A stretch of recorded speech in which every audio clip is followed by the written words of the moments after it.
Welcome to Dog Training Bytes. The show where canine professionals share their key takeaways, big aha moments, and hardest lessons learned from working with dogs. I'm Mattison, certified dog trainer and behavior consultant, and dogs are my life. Every day I get to coach guardians and other trainers into a deeper understanding of canine behavior. But let's face it, sometimes dog training really bites. And that's okay, because when it does, we learn a lot. This podcast is all about sharing the lessons learned from experience, because the stories of when it got tough or when we made a mistake, that's when we learn the lessons worth learning. And it's time we share those with the world. I'll be talking to dog trainers and other pet professionals about times that working with dogs, well, bit. Not literally. Maybe literally. What's most important here on this show, what did they walk away with? What did they learn? How did it shape their approach today? Welcome to Dog Training Bytes, the show where pet professionals share personal lessons that you won't find in any textbook. I am very excited today to introduce one of our first guests, Ashley Devine of Mannered Misfits Dog Training. Ashley is a certified professional dog trainer with 8 years experience focusing on canine body language and defensive handling in a fear-free shelter setting. Their experience ranges from reactivity and aggression to life skills and puppy socialization, and they are currently working towards further education and credentials in separation anxiety. Hi, Ashley. I am so excited to Hello. have you here. Hi, I'm excited to be here. This is super cool what you're doing. And Ashley, I am curious. Tell me a little bit about your own pack. Everyone I know, we love to talk about our own dogs. So tell me. Yeah, well, I mean, as most trainers do, we adopt a dog who is not like a previous dog we've had, and then we become a dog trainer. The end. So I found myself in that spot almost 10 years ago now. I adopted my now 13-year-old cattle dog named Layla, who took like a massive week to decompress and then was like, I actually hate this environment you've put me in. I could sit here and list all of her behavioral issues, but to summarize, she is at the end of the day basically what it kind of boiled down to was that one, she had epilepsy, so that made a major um, description just kind of for her overall behavior. Two, she has a bite history with other dogs as well as people. And finally, just reactive to a lot of different things. And I think my partner and I at the time were kind of like, we'll have good days and then we'll have bad days. And then the end all be all of it for, just getting help was to, have some people over. And unfortunately, she latched on to the pant leg of one of my friends. And we reached out, got help. This person became my mentor over time. And Okay. now here I am, 8 to 10-ish. Yeah. 10 years later, because right after that, I just deep dived into Yeah. shelter world. And I'm like, if this can happen for her and she can be, I don't think I have really had any worries about her in the last 8 or so years. Definitely the first 2 were super rough. She had a hard reset after my partner and I broke up, but now she is just my best friend and she taught me everything I know and she has helped so many other dogs. She was really frustrated, like frustration based, Mm-hmm. reactive for a Yeah. long time, and she had terrible social skills. My friends were like, let's go to the dog park. I'm like, that sounds great. And she's super awkward because of her neurological state. And she would trot up to a dog and be super hightailed and like all of the body language that just tells you no thanks. Right. And the dog would growl at her and she would attack it. I'm like, oh, okay, cool. But now over time, she has really developed a lot better play skills. And she is just my take everywhere dog. She loves a lot of different things. And my small dog, Potato, who, if you follow me on Instagram, I have a little Potato fan club. Potato is just a cat in a small cattle dog's body. I'm not gonna DNA test her. She has all the mannerisms of a feline. I have a friend who has a lot of like just a ton of cat experience that I worked with in the shelter, who is a director of a local shelter in my area now. And one day she saw Potato and went, Ashley, she's a cat. So I just go off that. She was really, really nervous of other dogs. So I trying to generalize both of them is as like, oh yeah, they'll both like going to the dog park now. That didn't work out. So she is all about tricks, and I love having a dog that I was able to boost her confidence and make her feel safe. And I feel like both of them have made me a better trainer because of how different they are. So Layla is 13 now and Potato is 6. Wow, that's amazing. So where along that journey was Mannered Misfits born? So Manor Misfits is only a year old. It's a toddler. I Just a was baby. It's a baby. It's 12 months old on, I mean, I don't know, whatever date the government decided I was a Well, business. I congratulations. It's a big Thank step. you. Yeah, but this is around the end of 2023. So at the beginning of January in 2024, it'll be a year old. I was employed at my local Humane Society for 6 years. And prior to that, hardcore fostering and volunteering for 2 years. Yeah. I was super into it because of all the things that Layla taught me. Layla was a great foster sibling. I spent more time at the shelter than I did my actual job, and then went, well, why do I just get a job here? Because I really want to become a dog trainer. And then Right. I was employed there for 6 years. I had every job under the sun. So I was That's how it goes. low level kennel attendant and worked my way up through the channels and ended in the behavior and training department where I coordinated the whole training program. I helped with intake diversion and unfortunately behavioral euthanasia counseling. I did classes, private clients, built classes for volunteers and staff, The so list much goes on. handling. And yeah, I'm like, what else did I do? And Right. I got to a point where I was just really, really exhausted. And it wasn't even the dog or animal aspect of everything, it was the people. So, over time, after I passed my CBD-TKA test, I decided, you know what, I think I'm done. And it was actually after Christmas of last year that I gave my notice and I left. So Okay. I So feel really like, coming up on the year mark. yeah. And then I was like, I guess I just go into business for myself. And thankfully, I had some clients that were like, yeah, no, we're going to, come with you. And I'm like, oh, okay. I had some people Google me. I had some folks, that I bumped into circumstantially kind of around town at like the grocery store, which I thought was really funny. That Yeah. happened more than once. And then I kind of just started piecing things together. My friend was like, do you have a logo? I'm like, no, I don't really know what I'm doing. I'm like, I have a name. A name's good enough, right? And It's hard I when you're have, first getting started to piece it yeah. all And together. I have learned so much this year. It's been wild, like ways to, you know, like just make sure I'm following my own boundaries for myself, not pushing myself, not overdoing it, making sure that I am, also always applicable to the case that I'm being consulted about. I have met so many amazing people, so many amazing dogs. It's been an awesome year, and I can't wait to keep doing it because I think my bar was very low when I started. My bar was, can I survive on being self-employed for 1 year? And I did. And you So, did. And that's like, not all right, easy. bar, That's not slightly easy. raised. To No, it's be a small not. business owner, it's I don't know the exact statistics, but the Hmm. success rate is not super high. So No, again, congratulations on the year thank you. mark. It is a big deal. So, Ashley, it is story time.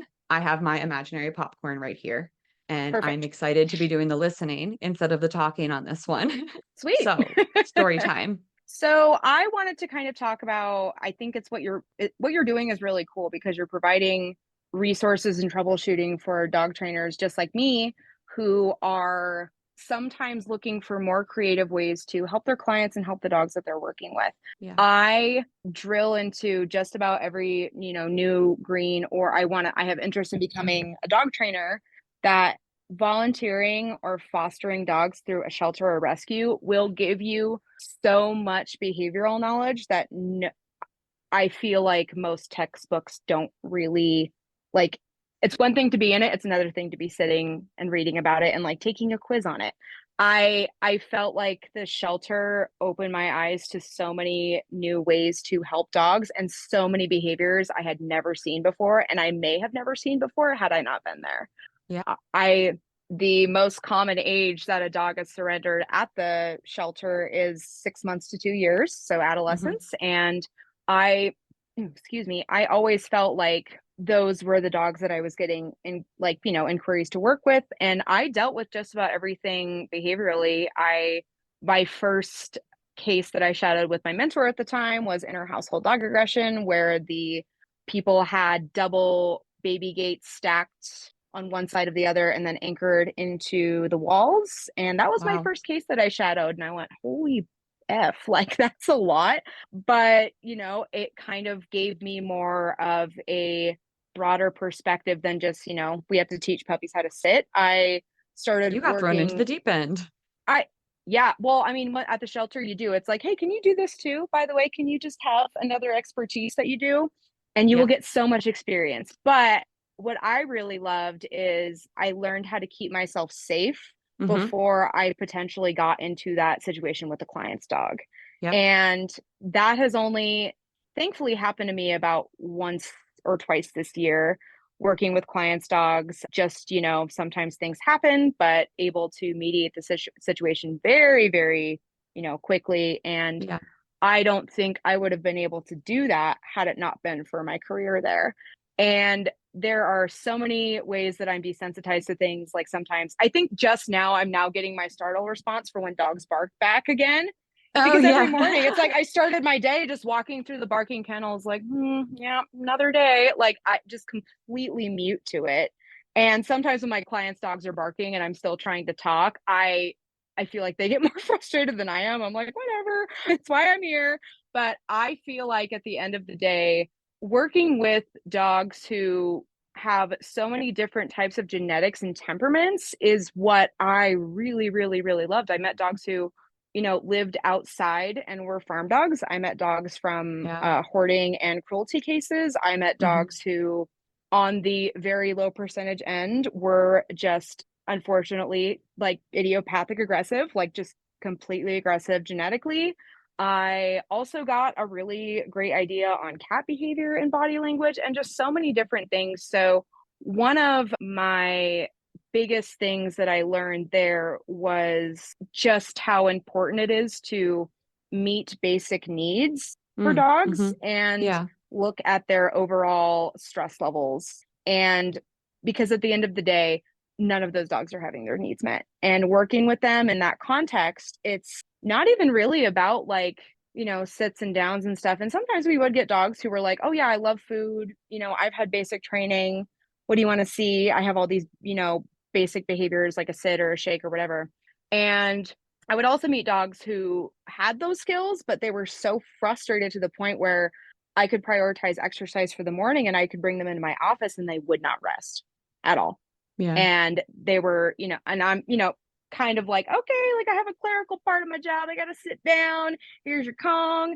Here's your nice comfy bed. I'm going to put on some music and we're just going to chill. And they just could not do it. They were like jumping in my lap. I had one dog who jumped off my desk and like picked up like my container of pens and just hucked it across my Oh my office. gosh. You don't know how to just like shake it off. And like we've been No. out walking and sniffing and playing and doing whatever for like an hour.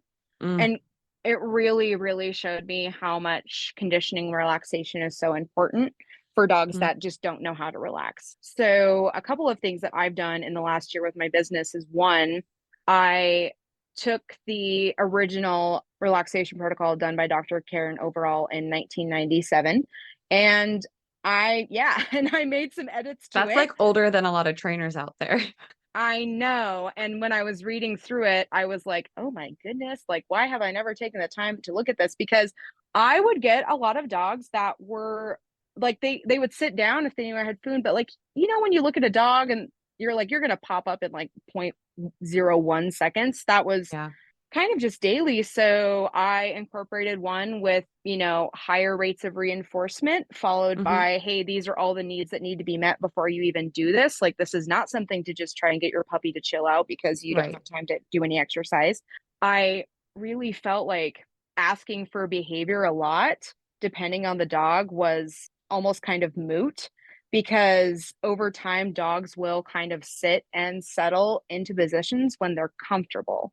And I view that as a really nice skill. I think that sometimes repeating myself to sit back down to a dog is more frustrating to them because it's like they sit and then they pop up and then they sit and then they pop up. And it's like, okay, how can I make this easy for you where this isn't so frustrating? So that was one of the things that I've kind of redone.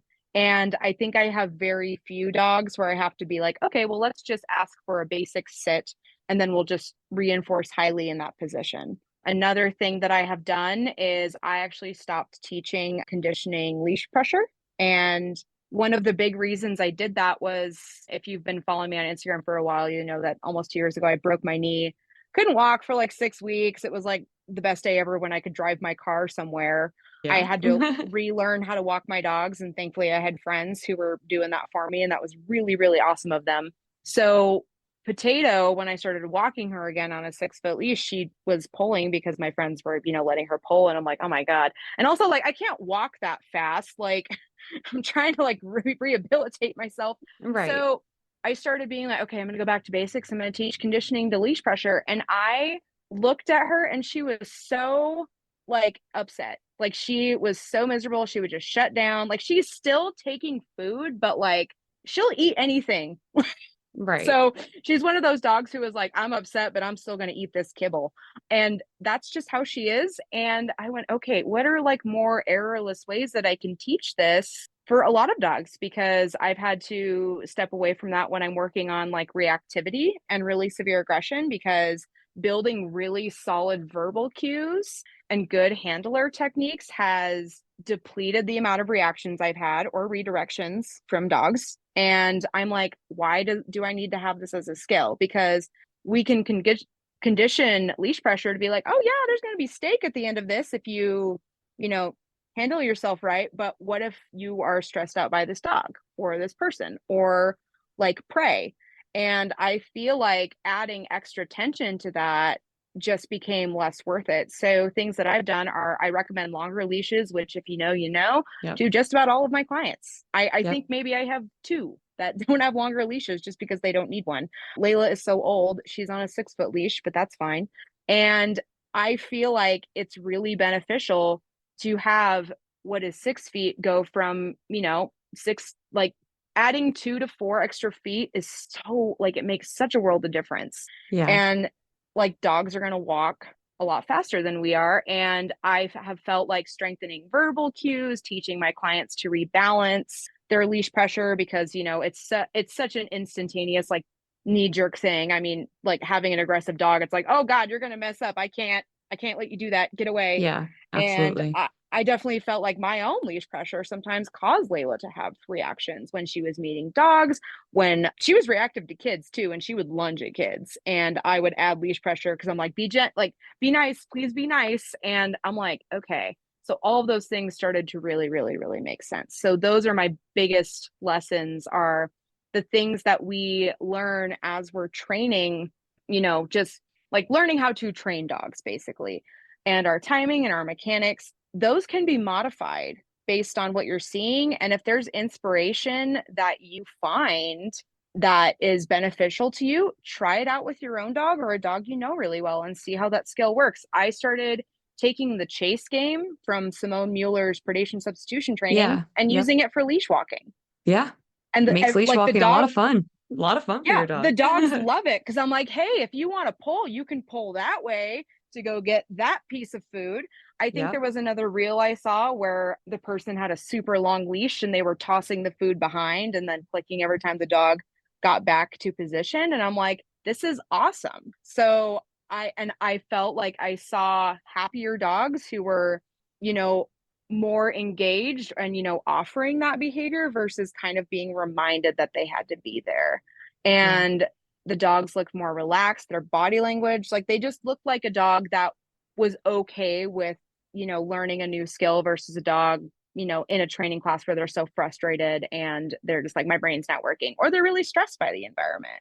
So Right. those were things that I was so grateful for my time in the shelter. Like, one, the relaxation protocol I redid because of my crazy frustrated dogs that I had to work with. And I'm like, well, you need to be out of your kennel because you're not sleeping enough. I have to get things done. I'm just going to sit here and like drop hot dogs for you until Yeah. you fall asleep, which would Yep. happen. Yeah. It sounds like your time working in the shelter system was really tremendous in sort of allowing you now to go back and kind of question things that you Hmm. were taught in an original way and be able to Yep. give it a different spin for different dogs, for different situations. And Hmm. something that I found really interesting. And I think that if anybody listening works in the shelter system, hopefully they also can see as a takeaway is we can't always change environment. Environment's huge. Environment's a huge Mhm. factor of behavior. But what if? What about the times when we can't change environment? And it can be difficult, I think, to get to the point where you've got the right formula to be able to use a conditioned relaxation protocol. And it would take someone like you who's there consistently and is sure that those dogs' needs are being met appropriately. But I think that that's brilliant. I think it's hard, but I think it's brilliant. And when you can't change environment, it can teach a skill that can be life changing. Absolutely, and I feel like even in the dog's environment too, I can't expect people to pack up and move. Like, Right. that is so awful for me to even be like, "Well, have you ever considered, like, renting another place to live?" So, Ashley, is there anything else that you would like the listeners to know about you or what you do or what's going on with your business or in your world? So, as I kind of say, that's a really great question. As I kind of, segue into next year, this year I only got I think I told myself a lot of things that I would get done, like, "I'm gonna have all these webinars, I'm gonna make so much content," and that did not happen. So, next year, I am going to be prioritizing a little bit more education. I got a recall course done this year, and that felt really good to have that because I think that that ended up being one of my biggest inquiries was having a better recall. And I'm like, Hmm. all right, everybody, how can we break this down for you? And, just make recall look a little, excuse me, different than what you might have thought it was. Hmm. One thing, I still have quite a lot of shelter content I'm able to use. So I really want to do like stuff you can learn from shelter dogs. Yeah. I think I've been talking about this webinar and I've had it half done forever. So I'm really hoping to get that done and release that next year. And also, as far as next year goes, I am opening up my books for new clients. I do offer virtual sessions as well. Well, thank you so much for being here, Ashley. It was so great to talk through your shelter experience and all of the ways that that impacts your training and probably the way that you look at the world and the industry. Oh, yeah, absolutely. You can find Ashley on Instagram at manneredmisfits_LLC, and their website will be listed in the show notes. Thanks for joining us in the world of Dog Training Bites, where every challenge brings a lesson worth sinking our teeth into. See you next time. Dog Training Bites was created, produced, and edited by Mattison Simpson. You can connect with me on Instagram at Dog Training Bytes, that's BYTES, and at Freed by Training. For information on today's guest and resources for help with your dog or dog training education, visit www.dogtrainingbytes.stream. Looking for more? Listen to my other show, Unpacked, a clinical dog training podcast co-hosted by Sailor Jerry the dog trainer and produced by Straight Up Dog Talk LLC.